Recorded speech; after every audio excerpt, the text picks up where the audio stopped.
We have started class 9 physics.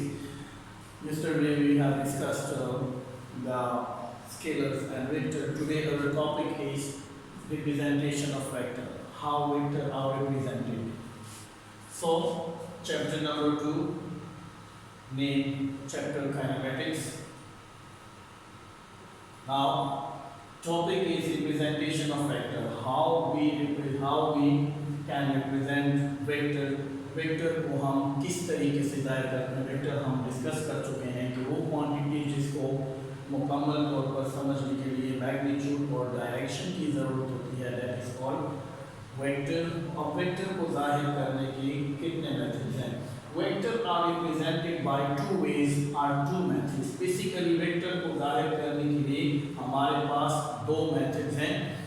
Number 1 by symbolic representation. Symbolic लफ्ज निकला है symbol से. जिस तरह हम किसी भी केमिस्ट्री में देखें, हाइड्रोजन को हम H सिंबल से जाहिर करते हैं, ऑक्सीजन को O से जाहिर करते हैं. So mean symbol just like alphabet A B C X Y Z. तो इस तरीके से हम मुख्तलिफ चीज़ों को जाहिर करते हैं. तो ये पहली रिप्रेजेंटेशन है symbolic. Number second by graphical representation. By हम इसमें पूरा एक ग्राफ बनाते हैं, लाइन बनाते हैं, एरो से मुख्तलिफ चीज़ों से हम इसको रिप्रेजेंट करते हैं. जैसा देखिए, अगर आप कहीं पे आर्किटेक्चर्स को देखें तो नक्शों में बाकायदा ग्राफिकल वे का इस्तेमाल करते हैं. तो how we would represent vector by two ways. Number 1 symbolic representation and number second is graphical representation. Now, symbolic representation. Symbolically, vector is represented by bold-faced letter. अब आप bold-faced, bold का मतलब होता है कैपिटल, मोटा, ठीक है. फेस नजर आने वाला letter A B C X Y Z जो भी हो सकता है. आपको याद हो कि आप बचपन में अगर आप कोई अल्फाबेट सीखते थे या नाम सीखते थे, हम उसके ऊपर बार बार हम पेंसिल घुमाते थे, हम उस लेटर को बोल्ड कर लेते थे. फॉर एग्जाम्पल, अब मैंने ए लिखा, ए के ऊपर हम क्या करते हैं, बार हम अगर पेन या पेंसिल घुमाते हैं तो ये लेटर क्या बन जाता है, बोल्ड फेस लेटर बन जाते हैं. ये आपको इसका जो फेस नजर आ रहा है वो बोल्ड नजर आ रहा है. तो जो पहला सिंबॉलिक में जो सिंबॉलिक में मैंने आपको बता दिया था कि alphabetically A B C X Y Z से अगर किसी चीज को आप रिप्रेजेंट करते हैं, that is called symbolical representation. So vector को सिंपली हम रिप्रेजेंट करते हैं अल्फाबेट से. और ये अल्फाबेट क्या होंगे, बोल्ड होंगे, बोल्ड फेस लेटर रहेंगे. Number second, symbolically vector is represented by a simple face letter. By simple face letter with an arrow है, एरो अबव और बिलो है. फॉर एग्जांपल देखिए, सेकंड में क्या है कि हम इसको अल्फाबेटिकली आम alphabet A B X Y Z और इसके ऊपर एरो है ऊपर या नीचे लगा के हम रिप्रेजेंट कर सकते हैं. और C वेक्टर, B वेक्टर जो भी है. लेकिन हम 9 पे ज्यादातर हम E को इस्तेमाल करते हैं कि लेटर के ऊपर जो एरो है हम इसका इस्तेमाल करते हैं. फिर मैग्नीट्यूड ऑफ वेक्टर क्या है, हमने पहले बताया था कि वेक्टर को एक्चुअली दो तरीकों से वेक्टर की डेफिनेशन में हमने पढ़ा था कि vector are those physical quantities which are completely specified by a magnitude. So what is the magnitude of vector, how we can represent the magnitude of vector by its module, by its this form. So हम क्या करते हैं, vectors को हम इन दो modules के अंदर अगर वेक्टर होगा तो that is not a vector. Actually in दो मॉड्यूल्स के ये जो दो लाइन वर्टिकल नजर आ रही है, दैट इज कॉल्ड मॉड्यूल्स.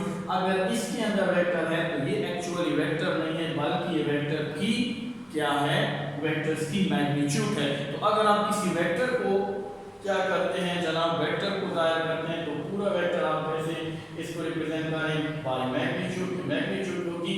और इसके साथ क्या होगा, ए कैप या ए वेक्टर या जो भी हम देखते हैं. तो cap actually A cap, B cap, C cap, cap जो है ये जाहिर करता है एरो को, और ये जो मॉड्यूल्स है ये जाहिर करता है मैग्नीट्यूड को. तो वेक्टर की प्रॉपर डेफिनेशन क्या है कि वेक्टर को हम मैग्नीट्यूड और इसकी किससे जाहिर करते हैं जी, डायरेक्शन से. तो डायरेक्शंस के लिए हम A cap, B cap, C cap का इस्तेमाल करते हैं. तो ये मॉड्यूल्स के अंदर अगर ए सिंपल ए आ गया, इसके ऊपर एरो आ गया, that is magnitude and that is a A cap, B cap, C cap, it's to the direction. So this is the second method. by first method में symbolical representation में हम दो तरीकों का इस्तेमाल करते हैं, बाय बोर्ड फेस लेटर या लेटर विद एन एरो है बिलो इट, और इसी तरह ये मॉड्यूल्स होता है। और अगर आप मैग्नीट्यूड और डायरेक्शन दोनों का को जाहिर करते हैं किसी वेक्टर में, तो ये मॉड्यूल्स के साथ फिर आपको A cap, B cap, C cap वगैरह का इस्तेमाल करना है, क्योंकि वो कैप एक्चुअली डायरेक्शन शो करेगा और ये प्योरली डायरेक्ट मैग्नीट्यूड को रिप्रेजेंट करता है। So the second method is graphical representation of vector. Graphically a vector is represented by an arrow. Graphically vector को एक arrow से represent करते हैं। The length of the arrow, actually ये जो length है arrow की, that is gives the magnitude of vector, ये vector की magnitude को जाहिर करती है, and जो head है, head actually gives the direction of a vector. So symbolically vector को एक एरो से रिप्रेजेंट करते हैं। ये एरो जो है एक्चुअली मैग्नीट्यूड देती है किसी वेक्टर की, और ये जो हेड है एक्चुअली ये क्या शो करता है, डायरेक्शन। अब जो स्टार्टिंग पॉइंट है, स्टार्टिंग पॉइंट ये of a vector is called tail, that is starting point, यहां से वेक्टर का आगाज होता है। So the starting point vector का ये कहलाता है टेल, और जो एंडिंग पॉइंट है वेक्टर का वो कहलाता है head. So the starting point tail and the ending point से head, and the distance between these head and tail is equal to its magnitude. देखिए बेटा, अगर मैं कहता हूं कि जी हमने यहाँ एक एरोप्लेन जो है वो मूव कर रहा है क्या जनाब, नॉर्थ से ईस्ट की तरफ, वो उसने डिस्टेंस तय किया 500 किलोमीटर। अब 500 किलोमीटर आप ग्राफ पे या आप किसी पेपर पे कैसे रिप्रेजेंट करेंगे, with the help of graphical representations by help of arrow. क्या करेंगे हम उसके लिए, सबसे पहले स्केल को चूज करते हैं, choose and scale. Choose and scale क्या है कि आपने उसको पहले क्या करना है जनाब, उसको आपने पहले उसके लिए स्केल मुंतखब करना है कि अगर हम शो कर रहे हैं कि 500 किलोमीटर डिस्टेंस तय कर रहा है, ठीक है, एक एरोप्लेन क्या टुवर्ड्स ईस्ट या वेस्ट जो भी है, तो अब 5 किलोमीटर के लिए आप स्केल को ऐसे चूज करेंगे कि इसको इक्वली डिस्ट्रीब्यूट करेंगे, डिवाइड करेंगे। तो इसके लिए हम फर्स्ट करते हैं कि लेट 100 किलोमीटर को हम सपोज करते हैं 1 सेंटीमीटर की, इसके 1 सेंटीमीटर। अब जब 500 किलोमीटर होगा तो 500 को आप जब डिवाइड करोगे 100 पे तो ये हो जाएगा 5 सेंटीमीटर। तो सबसे पहले इस लेंथ के लिए हमने किसको चूज कर लिया, स्केल को। एंड डायरेक्शनल मैप हमारे पास होता है, देखिए आपके राइट या ईस्ट इस वेस्ट का ईस्ट कर दें, आपके राइट वेस्ट होता है, आपके नॉर्थ में सीध में नॉर्थ, और ये हो जाता है साउथ।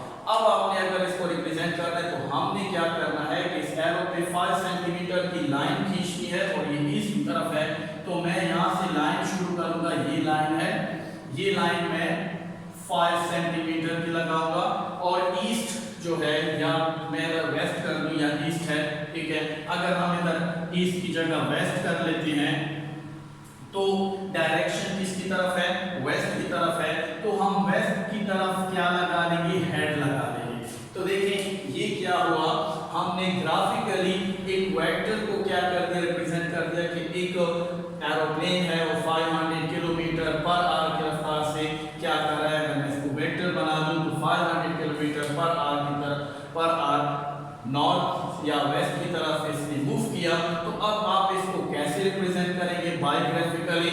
इसके लिए आप पहले स्केल को चूज करेंगे, क्योंकि आपके पास इतना बड़ा पेज, इतना बड़ा मीडिया नहीं है कि आप पूरा 500 किलोमीटर की लाइन उस पे ड्रॉ करें। तो चूज से सकते हैं, उसको लिए क्या करें, सेलेक्ट करें 500 किलोमीटर। उसके लिए यहाँ पे कोई कानून नहीं है, एक बच्चा हो सकता है 50 किलोमीटर 1 सेंटीमीटर को सपोज कर ले, दूसरा बच्चा हो सकता है 100 किलोमीटर 1 सेंटीमीटर सपोज करें। So this is up to your mentality and this is up to you. आप इसको 100 किलोमीटर 1 सेंटीमीटर कंसीडर करें तो आपने ये लाइन 5 सेंटीमीटर ड्रॉ कर लिया।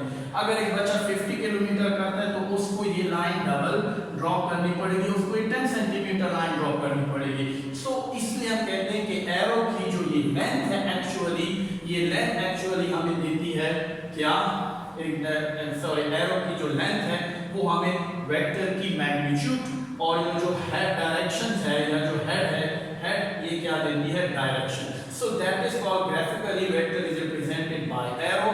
This arrow, the length of this arrow gives the magnitude and head gives us the direction. So that is called graphically representation of vector. तो ये हमारे पास दो मेथड हो गए, graphically representation of vector and symbolically representation of vector.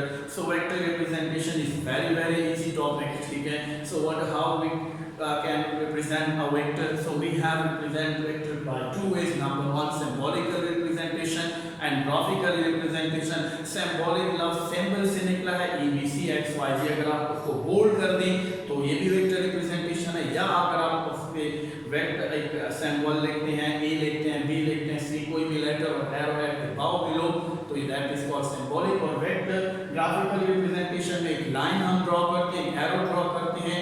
इस arrow की जो length है एक्चुअली वो हमें मैग्नीट्यूड देगी, और ये जो हेड है ये हमें डायरेक्शन देती है. जिस तरह हमने एक एग्जांपल किया कि एक aeroplane 500 kilometre toward west move कर रहा है, तो उसकी वेलोसिटी हम किस तरह रिप्रेजेंट करेंगे, स्केल के चूज करेंगे. Scale is up to you कि एक स्टूडेंट 100 किलोमीटर 1 सेंटीमीटर सपोज करता है, 500 या 50 किलोमीटर 1 सपोज करता है. सिंपल स्केल से लाइन ड्रॉ करें, डायरेक्शनल मैप को देखते हुए हेड लगाएं, तो इस तरह एक एरो से हम वेक्टर को ग्राफिकली रिप्रेजेंट करते हैं. So this is our simple topic. So अब उम्मीद है आपको ये लेक्चर मुकम्मल तौर पर समझ आ गई होगी. अगर फिर भी कोई कंफ्यूजन है तो कमेंट बॉक्स में आए. आपके रिगार्डिंग फिजिक्स के हवाले से जो भी क्वेश्चन है अप टू BS फिजिक्स तक, तो आप हमसे पूछ सकते हैं. Thank you for watching our channel या this video. So please subscribe करें हमारे चैनल को, कमेंट करें, शेयर करें. अगर आप फिजिक्स सीखना चाहते हैं, फिजिक्स में आगे बढ़ना चाहते हैं और ईच एंड एवरी टॉपिक आप चाहते हैं कि सबसे पहले आपको मिले, तो आए हमारे टीम का हिस्सा बने, हमारे साथ आए, फिजिक्स को सीखें. इंशाल्लाह हम आपको ईच एंड एवरी टॉपिक अच्छी तरीके से समझाएंगे, सिखाएंगे. लास्ट में चैनल को सब्सक्राइब करें. अपना ख्याल रखिए. अल्लाह हाफिज़.